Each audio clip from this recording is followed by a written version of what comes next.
You have a chapter, that's the first chapter is black rednecks and white liberals. The second chapter is, are Jews generic? Mm-hmm. Why the jump from black rednecks and white liberals to are Jews generic? What's the point? Well, this book is really about ethnic and cultural issues in general. So there's a chapter on the Jews, there's a chapter on the Germans, and then there's a chapter on history in general. So they're lumped together because they're all cultural ethnic issues. Fascinating story, because among the middleman minorities, of which the Jews are the most prominent, the hostility to these people in countries around the world is out of all proportion to any other kind of group I can think of. In terms of violence, the number of Chinese killed, let's say, in 1 year, and by mob action, exceeds all the blacks lynched in the entire history of the United States. And the number of Armenians killed in Turkey, during the First World War, is greater than that. And of course, the number of Jews slaughtered on a number of occasions in history, even before the Holocaust, is greater than that. So that the question is, why this particular kind of people are the targets of so much venomous hatred? And I think the answer is that they not only succeed, they succeed in a way which is the threat to the egos of other people. But the guy who comes here, let's say from Vietnam or Korea, and arrives here with little more than the clothes on his back and a few words of broken English, and a decade later he has his own little business, and you see his son a few years after that getting ready to go off to Harvard or MIT, you've got to ask yourself, you've either got to, you've got to hate yourself for saying, my God, I've been stagnating, this guy was nothing and now he's risen up, or you're going to have to hate him. Years ago, one official of one of the Jewish organizations in New York asked me, what can Jews themselves do in order to minimize the hostility they face? And I gave him a one-word answer: fail. Because as long as you succeed, you're going to be hated. An official from one of the major Jewish organizations in New York once asked the economist Thomas Sowell a simple, desperate question. What can Jews do? What can they actually do to make the world hate them less? Sowell gave him a one-word answer: fail. As long as you succeed, he said, you are going to be hated. It is one of the most chilling and clarifying things ever said about the oldest hatred in human history, and it cuts directly against everything we are usually told. We are taught that anti-Semitism is about religion, or about race, or about some ancient theological grudge. Sowell looks at 3,000 years of slaughter and says no. The real engine is something much simpler, much uglier, and much more universal than any of that. Jews are hated, he argues, not for who they are, but for how well they do. And the proof is that the exact same pattern, the exact same hatred, the exact same massacres have fallen on completely different peoples on the other side of the world who have nothing to do with Judaism at all. Today we are going to follow Sowell's argument all the way down, through the comparison that makes it undeniable, through the historical record that confirms it, and through the brutal economic logic that explains why the most productive minorities on earth keep ending up as the most hated. By the end, you may never think about this subject the same way again. Let's begin with the framework almost nobody is taught. Sowell lays this out most fully in his 2005 book, Black Rednecks and White Liberals, in an essay with the deliberately provocative title, Are Jews Generic? The question sounds almost offensive at first, until you understand what he means by it. He is asking whether the persecution of Jews is actually unique, a one-of-a-kind story, or whether it is one instance of a pattern that repeats across the world wherever a certain kind of group appears. And his answer is that the Jews are, in a painful sense, generic, not in their culture, not in their faith, but in their economic role. They belong to a category that historians and sociologists call the middleman minority. And every group that has ever filled that role has met in some form the same fate. So what is a middleman minority? It is a group that does not farm the land or dig the mines or work the factory floor. Instead, it occupies the space in between: the merchants, the traders, the shopkeepers, the moneylenders, the financiers, the people who move goods from where they are, made to where they are needed, who extend credit, who run the small businesses that connect producers to consumers. And here's the crucial point Sowell makes, the one that unlocks everything. This role is both absolutely necessary and deeply resented. Necessary because no economy can function without it. Resented because to the untrained eye, the middleman appears to produce nothing. He grows no food, he builds no house. He simply buys for one price and sells for another, and the profit in between looks, to the resentful, like theft. The farmer sees his sweat. The middleman seems to get rich by moving things around. That perception that the trader is a parasite who adds no real value is the seed of the hatred. And it is almost always wrong, because moving goods to where they are needed and lending money to those who lack it are themselves enormous economic value. But the perception persists, and it kills. If you find these stories fascinating, make sure you subscribe to Bloodlines and Borders, because what Sowell does next is take this idea and prove it on a global scale. Here's where the argument becomes impossible to dismiss.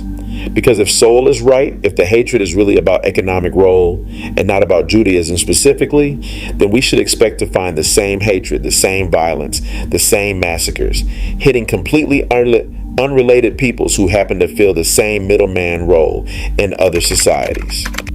And we do, everywhere. Sowell points to the overseas Chinese in Southeast Asia, who for centuries have been the traders and shopkeepers of nations like Indonesia, Malaysia, and the Philippines. He points to the Armenians in the Ottoman Empire, merchants and financiers across Anatolia.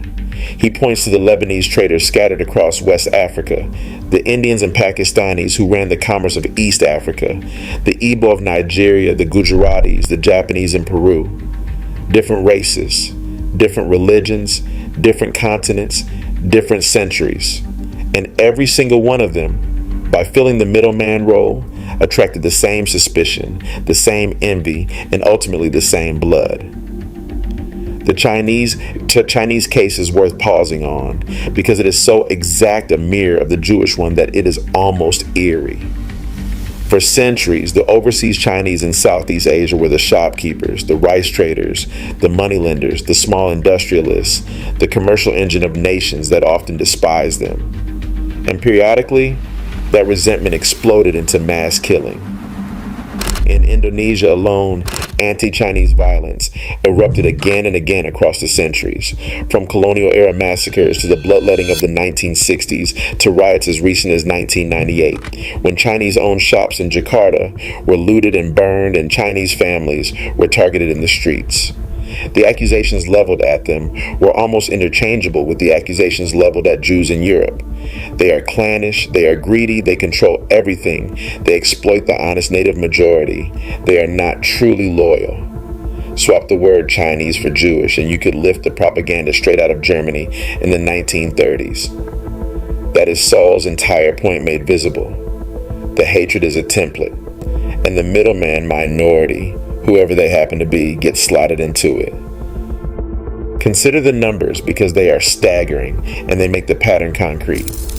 In the video, Sowell makes a comparison that stops people cold. The number of Chinese killed by mob violence in Southeast Asia in a single year, he notes, has at times exceeded the total number of Black Americans lynched in the entire history of the United States. Sit with that.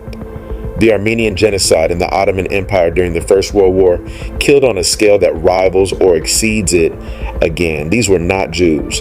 There was no synagogue to blame, no Talmud to point at, no deicide accusation. There was only the same underlying fact: a visible, successful, commercially dominant minority and a surrounding majority that resented them for it. The hatred did not need Judaism. It only needed success. And the economic dominance was real, which is exactly what made the resentment combustible.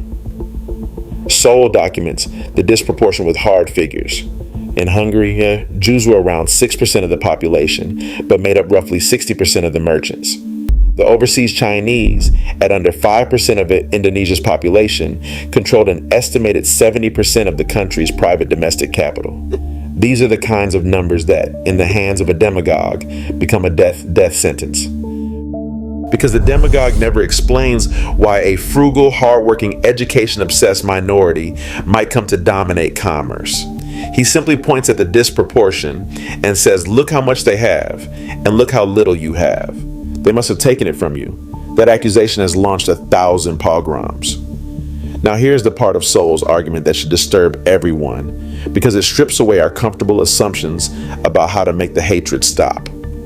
If anti-Semitism were really about religion, then Jews could theoretically be left alone by converting or by assimilating or by keeping a low profile. But Sowell's framework predicts something darker, that even total success at assimilation will not save you, because it is the success itself that draws the hatred. And history confirms it brutally. The Jews of Germany before the Holocaust were among the most assimilated, most patriotic, most accomplished Jewish communities in the world. Decorated war veterans, Nobel laureates, pillars of German science and culture. Their assimilation did not protect them. In some ways, it inflamed the resentment further, because they were not hiding in ghettos. They were visibly, undeniably succeeding at the highest levels. The middleman minority cannot win. Fail, and you are despised as a parasite. Succeed, and you are despised as a thief. That is a trap Sowell is describing, and it is why his one-word answer to that New York official was so devastating. There was no good answer. There was only fail, and no people should ever have to choose that. There is an even crueler twist buried in this. The middleman minority is often blamed simultaneously for two opposite crimes. And Sowell's framework is one of the only things that explains how that contradiction holds together in the mind of the hater. Jews were attacked as rapacious capitalists and as subversive communists in the same era, sometimes in the same breath. The Chinese were resented as exploitative bosses and feared as disloyal radicals. The accusation was never really a factual claim that could be checked. It was a feeling, resentment of the outsider who does too well, searching for whatever rationalization was nearest to hand. When the economy was capitalist, the minority was the evil capitalist. When revolution was in the air, the minority was the hidden revolutionary. The charge shifted to fit the moment, because the charge was never the real reason. The success was. If you find these stories fascinating, make sure you subscribe to Bloodlines and Borders. Now let me show you the single clearest proof that Sowell is right. The proof is in what happens when these minorities are removed. Sowell makes the point that mass expulsions of middleman minorities have repeatedly caused economic collapse without ever reducing the hatred that drove them out. The classic case is Spain in 1492. When Ferdinand and Isabella expelled the Jews, a community that had been central to Spanish finance, medicine, trade, and scholarship, they tore out a load-bearing wall of their own economy. The Inquisition got its purity, and Spain got a slow economic decline, having driven out exactly the people who made its commerce function. But you do not have to go back 5 centuries to see it. You can go back 50 years to Uganda and to a case that proves Sowell's thesis so perfectly, it is almost unbelievable. In 1972, the dictator Idi Amin expelled the entire South Asian population of Uganda, roughly 80,000 people of Indian and Pakistani descent, given 90 days to leave the country with almost nothing. These were the merchants, the traders, the shopkeepers, the industrialists. At the time of the expulsion, this tiny minority owned an estimated 90% of Uganda's businesses and generated a comparable share of its tax revenue. And here's the detail that makes the hair stand up on your neck. Idi Amin had a name for them. He called them the Brown Jews, because of their dominance in commerce, because of their perceived economic control. He looked at a non-Jewish, Hindu, and Muslim South Asian community on the other side of the planet, and he reached instinctively for the word Jews to describe them, because the pattern was identical and he knew it. He even claimed God had told him in a dream to expel them. And what happened? Exactly what Sowell's framework predicts. Amin handed the seized businesses to his soldiers and political loyalists who had no idea how to run them. Uganda's gross domestic product fell. Its manufacturing output collapsed. By the end of the decade, factory production had crashed to a fraction of what it had been. Store shelves emptied. The economy that the brown Jews had quietly held together fell apart the moment they were gone. The hatred had its victory, and the country paid for it for years. That is the whole argument in a single, devastating example. A different race, a different religion, a different continent, and the exact same story. Envy of a successful commercial minority, expulsion, and self-inflicted economic ruin, playing out word for word, even down to the dictator borrowing the word Jews to name his target. If anti-Semitism were truly unique to the Jews, this could not happen. The fact that it happens again and again to group after group is the proof that Sowell is pointing at something real and something universal about human nature. The deep, ancient resentment of visible success, especially the success of a minority that cannot easily defend itself. So what do we do with this? Sowell, near the end of his reflection, says something that turns the despair into something almost defiant.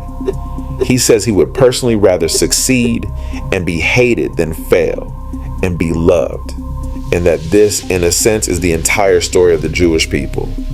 They were given the worst choice imaginable, over and over across the centuries. Extinguish your own excellence to be tolerated, or keep building and accept that you will be resented for it. And again, they chose to build. Sowell points out that this defiance is almost baked into the culture itself, that the structure of nearly every Jewish holiday is the same grim, triumphant joke. They tried to destroy us, they failed, we are still here, let's eat. That refusal to fail, that insistence on succeeding in the face of a world that punishes success, is why the Jews have survived empires that try to erase them. And it is also, in Sowell's cold analysis, exactly why they were targeted in the first place. The hatred and the survival come from the same root. Thomas Sowell's argument does not excuse anti-Semitism. It explains it, which is far more useful, because you cannot fight a thing you refuse to understand. He drags it out of the realm of ancient mystery and religious superstition and puts it under the hard light of economics and human psychology, where it can finally be seen for what it is, not a unique curse aimed at one people, but the most extreme example of a universal human failing, the hatred of the productive by those who would rather tear them down than learn from them. Understand that, and you understand not just the Jews, but the Armenians, the Chinese, the Igbo, the Lebanese, the brown Jews of Uganda, and every successful minority that history ever turned into a scapegoat. The names change, the pattern does not. If you find these stories fascinating, make sure you subscribe to Bloodlines and Borders.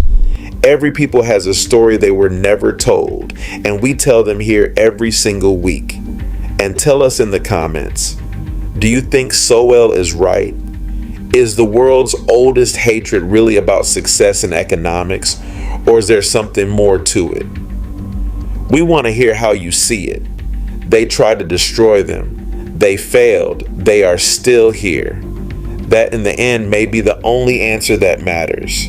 Thank you for watching. If you want to go deeper, the next video on your screen is one you won't want to miss. I'll see you there.